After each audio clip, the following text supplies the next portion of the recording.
1980년대 초반 안동거리 곳곳에는 차기 대통령 권정달이라는 현수막이 내걸리며 그의 권세가 하늘을 찌르는 듯했습니다.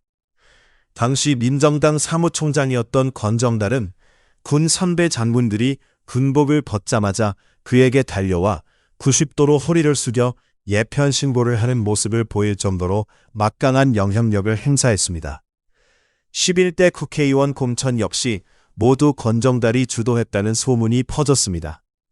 그러나 그로부터 16년 후인 1996년 7월 서울지방법원 법정에서는 전두환과 허화평 등 신군부 핵심 인사들이 수의를 입고 피고인석에 앉아 있었고 그들과 달리 권정달은 양복을 입고 증인석에 서 있었습니다. 그의 증언은 신군부 인사들을 유죄로 몰아넣었고 이 때문에 그들은 권정달을 배신자라 부르기 시작했습니다. 과연 무슨 일이 벌어진 것일까요? 권정달은 1936년 경상북도 안동에서 태어났으며 안동중학교와 안동고등학교를 거쳐 육군사관학교 15기로 입교했습니다.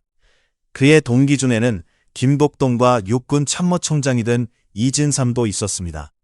군생활 내내 격동의 순간과 마주한 권정달은 1961년 5.16 군사혁명 당시 중대장으로서 혁명에 가담한 대대장이 사라지는 사건을 직접 경험했습니다. 박정희가 이끈 군사 쿠데타는 권정달의 인생에 큰 전환점이 되었고 그는 늘 큰 소용돌이 속에 있었다고 회상했습니다. 졸업 후 권정달은 주로 방첩과 보안부대에서 근무하며 뛰어난 능력을 인정받았고 1979년 10월 부산 보안부대장으로 부마 민주항쟁 수습을 담당하는 등 중요한 역할을 맡았습니다. 권정달은 오랜 보안부대 근무 경력을 통해 광범위한 인맥을 쌓았으며 그 중에는 신군부의 핵심 인물 전두환도 포함되어 있었습니다. 비록 권정달이 하나회 회원은 아니었지만 보안 업무의 전문성을 높게 평가받아 하나회 핵심 멤버들과 좋은 관계를 유지했습니다. 1979년 12월 12일 전두환을 중심으로 한 신군부가 정승화 육군 참모총장을 강제 연행하며 군사 반란을 일으켰을 때 권정달은 안국동 어딘가에서 술에 취해 있었고 하나회 회원이 아니었기에 이 작전에서 제외되었습니다. 이 술 때문에 권정달은 군사 반란 혐의에서 자유로울 수 있었다는 이야기도 전해집니다. 하지만 권정달은 보안사에서 오랜 경험을 쌓은 전문가로서 정승화 총장의 상황에 대해 이렇게 설명했습니다. 정승화 장군은 12.6 사건 현장에 있었고 이후 계엄사령관이 되었으나 보안사령부에서 조사가 필요했음에도 계엄사령관이라는 직책 때문에 체포와 대통령 허가가 필요해 조사가 어려웠다고 했습니다. 그러나 하나회가 그보다 먼저 정승화 장군을 연행해버렸기 때문에 문제는 더욱 복잡해졌습니다. 권정달은 이 사건이 앞으로 큰 문제가 될 것이라고 직감했고 그의 예감은 적중했습니다. 12.12 군사반란 이후 권정달은 보안사령부 정보처장으로 신군부의 핵심 인물이 되었습니다. 전두환은 권정달이 정보를 다루는 능력이 뛰어나고 계엄 업무를 수행하기에 가장 적합한 인물이라고 평가했습니다. 1980년 초 권정달은 전두환으로부터 시국 수습 방안을 수립하라는 중대한 지시를 받았습니다. 그는 비상계엄 전국 확대, 국회 해산, 국가보위 비상기구 설치를 골자로 한 시국 수습 방안을 만들었고 이는 5월 4일 전후에 신군부 핵심 인사들에게 설명되어 동의를 얻었습니다. 이 방안은 결국 5월 7 비상계엄 확대 조치로 이어졌고 이후 전국적으로 민주화를 요구하는 시민들의 함성이 울려 퍼졌습니다. 권정달이 작성한 문서는 신군부가 전국을 장악하고 집권을 행사하는 데 결정적인 역할을 했으며 그는 5공화국 정권의 설계자라 불릴 만했습니다. 1980년대 권정달은 막강한 권력을 휘둘렀습니다.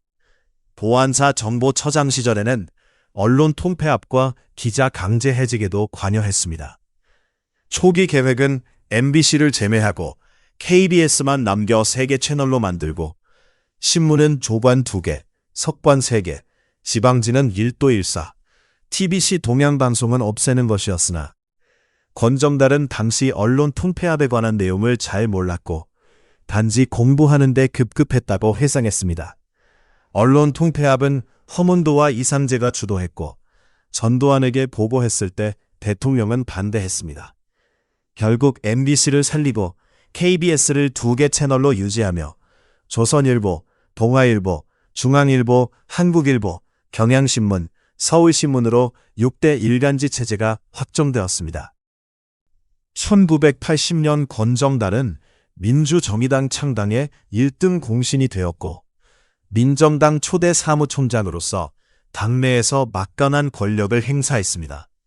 11대 공천은 권정달이 모두 주도했다는 말이 공공연히 돌았으며 군 선배 장군들조차 군복을 벗자마자 권정달에게 예편 신고를 하러 달려갔다는 이야기가 전해집니다.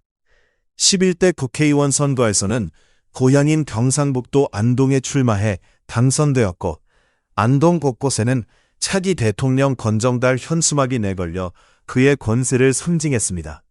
심지어 조선시대 안동 건시 세도 이후 처음으로 큰 인물이 나왔다는 이야기까지 돌았습니다. 하지만 권력의 정점에서 추락은 순식간에 찾아왔습니다.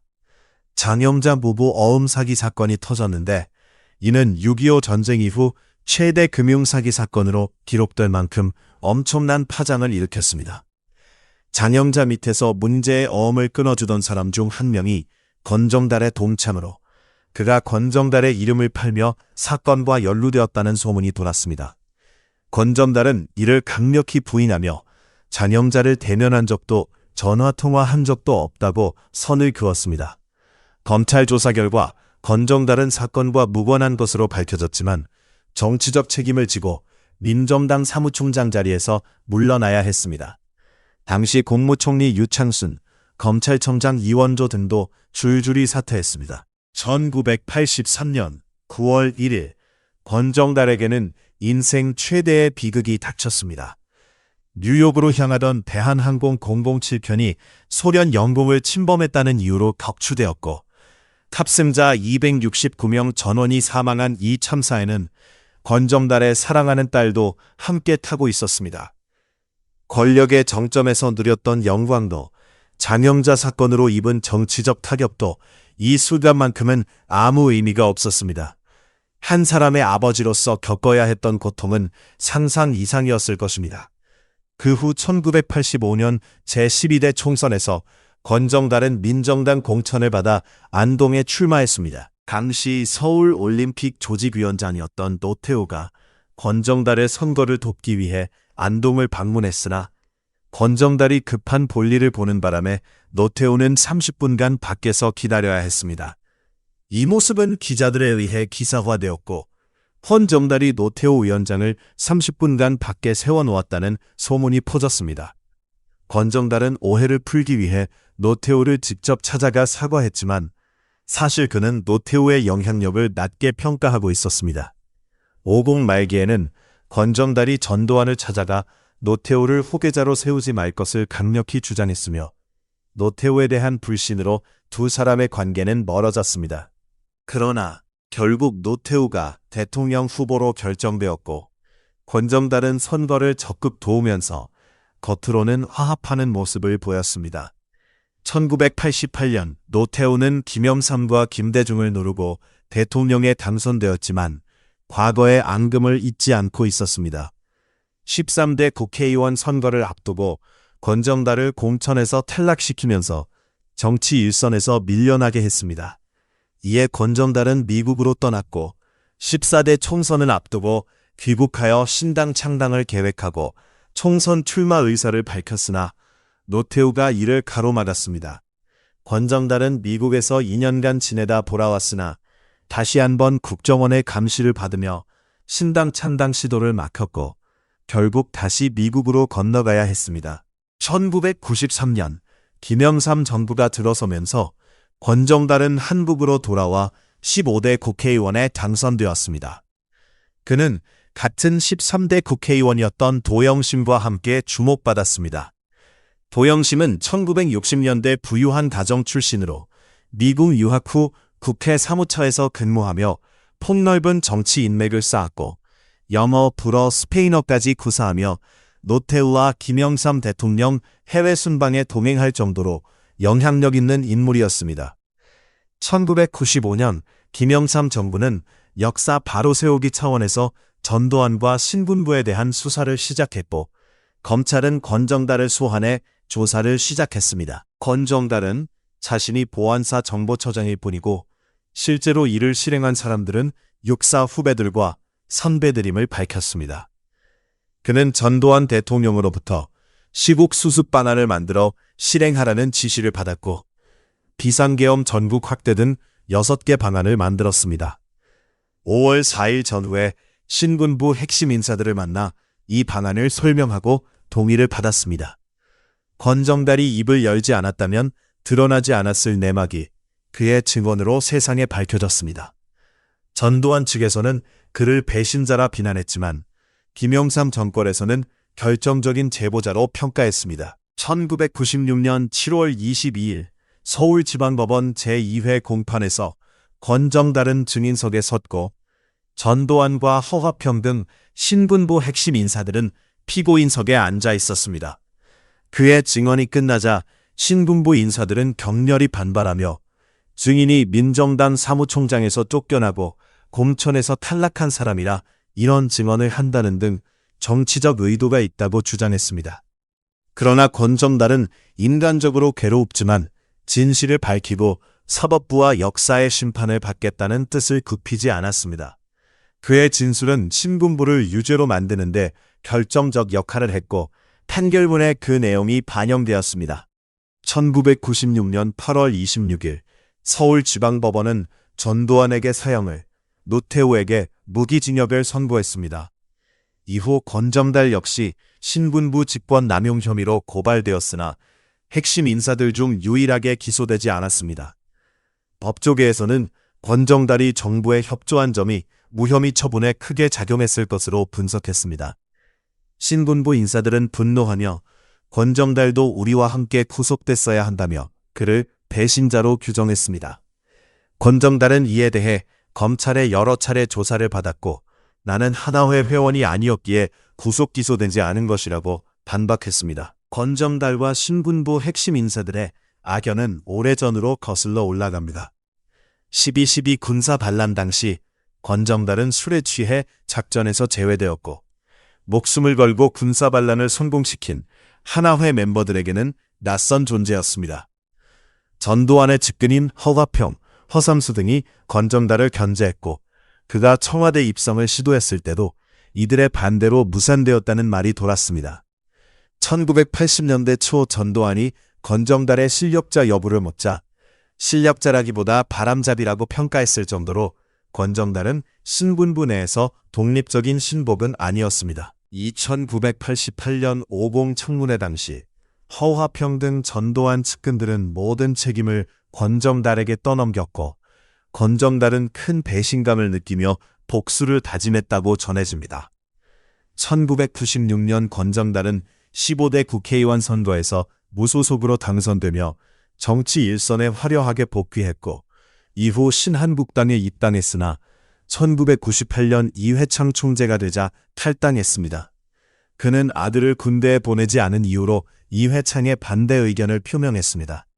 놀랍게도 권정달은 김대중의 새정치국민회의에 입당했는데, 부인 도영심 의원이 김대중 대통령과 친분이 있어 남편을 민주당으로 가도록 권유했다는 이야기가 전해졌습니다. 권정달은 민주당 입당 이유를 김대중 대통령이 만나자고 하여 안동 조선조 유교문화권 개발 계획을 가져다 달라고 했다며, 민주당 후보로 안동에서 출마해 당선되는 모습을 보여주고 싶었다고 설명했습니다. 하지만 16대 총선에서 새천년 민주당 후보로 출마했으나 낙선했습니다. 당이 호남당이고 지역 감정이 깊었던 탓에 지지를 받지 못한 것으로 분석됩니다. 이후 권정달은 2001년부터 보수단체인 한국자유총연맹 총재를 맡았으나 2009년 총재직에서 물러나면서 횡령 및 배임 혐의로 검찰에 기소되었습니다. 서울중앙지법은 징역 3년에 집행유예 4년을 선고했습니다. 권정달은 이를 이명박 정권의 표적수사라고 주장했습니다. 2011년 권정달은 안동던시 대종원 총재로 선출되어 고향에서 활동했으며 2013년에는 안동 성소병원 이사장으로도 선임되어 영향을 이어갔습니다. 그는 12.12 군사 반란과 5.18 민주화 운동을 가장 가까이에서 지켜본 역사의 산증인입니다. 오공화국 집권의 설계자이자 막강한 권력을 휘두른 실세였으며 동시에 그 정권을 법정에 세운 증언자였습니다. 신군부 동지들은 그를 배신자라 부르지만 권정달은 역사의 심판을 받겠다는 신념을 굽히지 않았습니다. 권정달은 정승화 장군이 12.6 사건 현장에 없었다면 12.12 사태는 완전히 달라졌을 것이라며 아이러니한 역사를 회고했습니다. 그의 삶은 한국 현대사의 격동기를 온몸으로 겪은 한 인물의 초상입니다. 여러분은 권정달을 어떻게 평가하시겠습니까? 그는 배신자였을까요? 아니면 역사의 산증인이었을까요? 여러분의 생각을 댓글로 나눠주세요. 여러분의 한 줄 의견이 역사를 기록합니다. 끝으로 구독과 좋아요, 알림 설정까지 부탁드리며 시청해주셔서 감사합니다.